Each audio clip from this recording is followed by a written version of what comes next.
नमस्कार। नेमपाल बरनाला जी समाज के विकास के लिए व समाज के सम्मान के लिए बाबा भीमराव अंबेडकर के सम्मान में बाबा भीमराव अंबेडकर भवन एवं लाइब्रेरी के लिए उन्होंने कितनी संघर्ष किया, उन्हीं की जुबानी आइए देखिए उनकी संघर्ष भरी जीवन की कहानी लाइव। हम अपनी बात शुरू करने से पहले यहाँ पर उपस्थित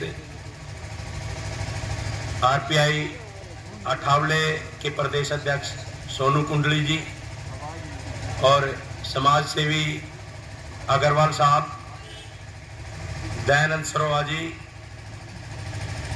सरदार सुमेर सिंह जी, देशराज पुनिया जी, ओम प्रकाश पुनिया जी और तहसीलदार साहब बोरिया साहब शायद नहीं नज़र आ रहे, लेकिन एडवोकेट जो उनके बेटे हैं उनका पूरा सहयोग रहा।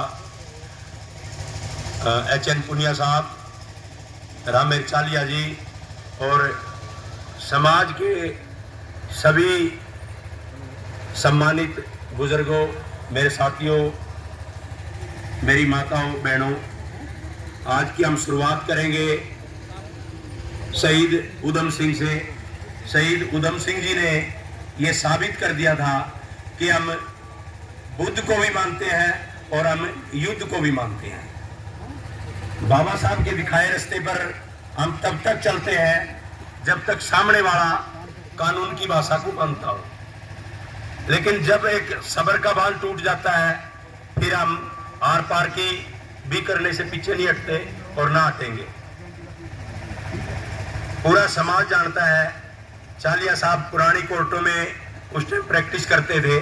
आज से करीब 15 साल पहले मैं कुछ साथियों को साथ लेकर के चालिया साहब के पास गया कि चालिया साहब, हमारी यहाँ कुछ जगह होती थी जिसके बारे में आप लोगों ने भी दिल से प्रयास किया कि भाई वो जगह हमारे समाज को मिल जाए।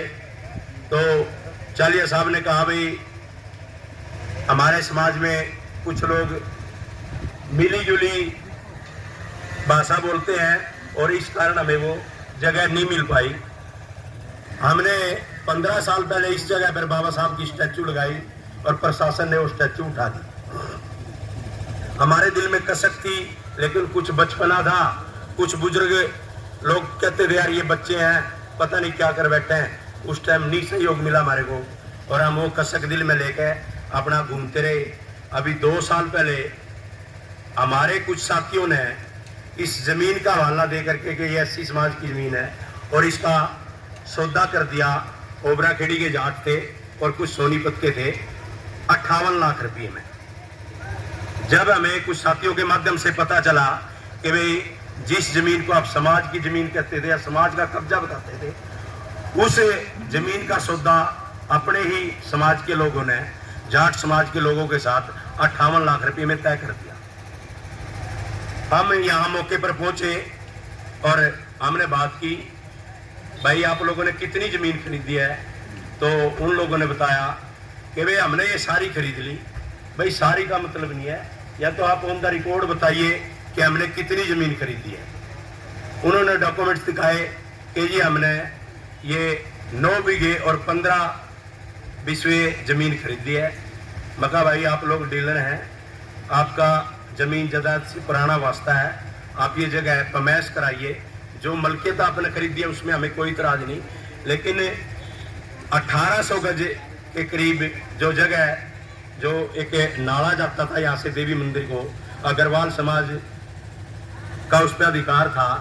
भाई वो जगह यहाँ जिस पे हमारे को बिठाया गया था बाबा साहब की स्टैचू लगाने के लिए, भी बाबा साहब की स्टैचू लगा लो और डॉक्टर अंबेडकर का भवन बना लो। आप उस जगह पे प्लॉटिंग नहीं कर सकते, नाम करने देंगे। उन्होंने उन समाज के 2 लोगों को पकड़ा, भाई जिस जगह को आप 58 लाख रुपए में हमारे को बेच रहे थे, उस जगह पे तो चमार समाज के लोग आके खड़े हो गए, भाई हम यहाँ प्लॉटिंग नहीं होने देंगे।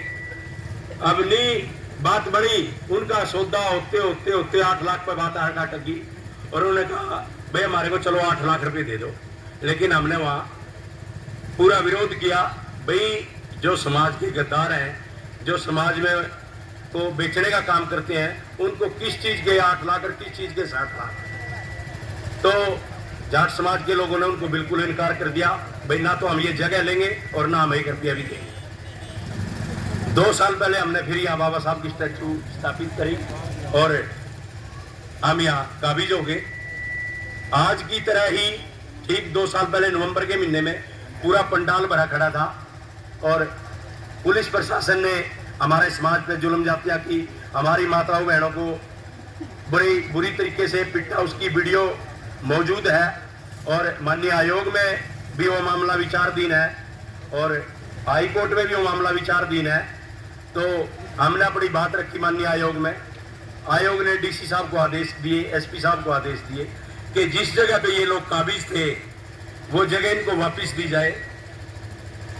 माननीय आयोग के आदेश पर डीसी साहब ने, एसपी साहब ने हमारा पूरा सहयोग किया और हमारे समाज को ये जगह दी और एक शर्त पे दी कि भाई वहाँ कोई ऐसा वैसा काम नहीं करोगे आप, जैसे अफवाह फैला रहे हैं लोग कि जी वहाँ शमशान बनाएंगे, वहाँ कब्रिस्तान बनाएंगे। आप लोग को जगह दे दी और इस जगह पे, इस जगह का सदुपयोग करना, यहाँ पर बाबा साहब के नाम से कोई लाइब्रेरी या अंबेडकर भवन या कोई कोचिंग सेंटर वगैरह बनाना।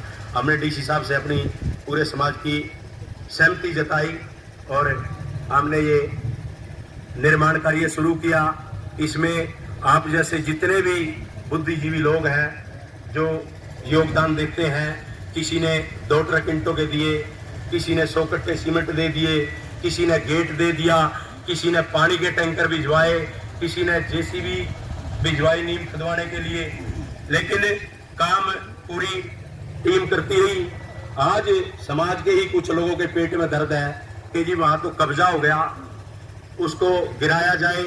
डीसी साहब को प्रेशराइज किया जा रहा है, डीसी साहब के पास कहीं कहीं से दाब गिरवाई जा रही है। डीसी साहब वहाँ चोर उचक्कों का राज होगा, वहाँ गुंडे बदमाशों का राज होगा। हमारे पे दबाव बनाया जाता है, इस जमीन पे भाई पर्ची डाल लो और इसको बांट लो या इसको इकट्ठी सेल करके पैसे बांटो। जब हमने हाथ खड़े कर दिए भाई ना ये जगह बिकेगी ना इसके कोई हिस्से होंगे, ये जगह समाज को थी, समाज को समर्पित रहेगी, समाज इसका मालिक है। अब समाज चाहे जिसको वो प्रधान बनाए, समाज चाहे जिसको सेक्रेटरी बनाए, समाज चाहे जिसको इसके बागडोर दे, लेकिन मैं एक अनुरोध करूंगा पूरे समाज से हाथ जोड़ करके कि जो भी समाज में गद्दार हैं, चाहे मैं हूं चाहे कोई और है, उसको जूते बांधने का काम भी समाज ही करे। मेरी इतनी सी विनती है और मैं अगर गलत हूं तो मेरा और मेरे पूरे परिवार का मुंह काला करके यहाँ से निकाल दिया जाए या फिर जो गद्दार लोग इस तरह का काम कर रहे हैं उनके जूते मारे जाएं और उनका भी मुंह काला करने का काम समाज ही करे। आज इन गद्दारों की वजह से समाज की हालत ये होगी जैसे कि कसाई के पिंजरे में मुर्गा होता है ना, मुर्गे बहुत सारे मुर्गे होते हैं, कसाई जिसको काटता है वो मुर्गा फड़फड़ाता है, वो मुर्गा काटता है, बाकी मुर्गे कोई दाना चुग रहा है, कोई पानी पी रहा, मस्त है, क्योंकि करनाई तो एक की आई है ना। मुर्गों को ये पता नहीं होता कि नंबर तो सभी का ना भाई, पिंजरे में ऐसे में बैठे हैं, उन्हें तो बिकना ही कटका सबने, कोई लंबा पट्टा नहीं लिखवा गा रहा। तो हम सभी एक ही पिंजरे के मुर्गे हैं। अगर आज मेरा तमाशा देखोगे, कल किसी और भाई का नंबर आएगा, परसों किसी और भाई का नंबर आएगा, वो फैसला समाज ने लेना है। यहाँ जिन्होंने योगदान दिया, हमने किसी की कोई पर्ची नहीं काटी, ना हम कोई पर्ची काटेंगे। या तो सरकार कोई सहयोग देगी या समाज में जिसके नाम, समाज के नाम की जिसके दिल में पीड़ा है वो अपनी तरफ से कोई 2 ट्रक ईंटों का सहयोग कर रहा है, 100 कट्टे सीमेंट का सहयोग कर रहा है। उस तरह का जो लोग सहयोग कर रहे हैं हम उनका आभारी हैं और आगे भी आभारी रहेंगे। लेकिन ये जगह खोसने के लिए बड़े प्रयास हो रहे हैं, बड़े ऊंचे लेवल में प्रयास हो रहे हैं। हम आभारी हैं माननीय एससी आयोग के, डीसी साहब के और एसपी साहब के कि जिन्होंने शांतिपूर्वक तरीके से इस जगह पे दोबारा समाज को काबिज करने में हमारी मदद की, इसलिए हम पूरे समाज के आभारी हैं। अब फैसला समाज के हाथ में है कि इसको जमीन को जाने देना है या समाज के पास रहने देना है। मेरी सभी से हाथ जोड़ करके जय भीम।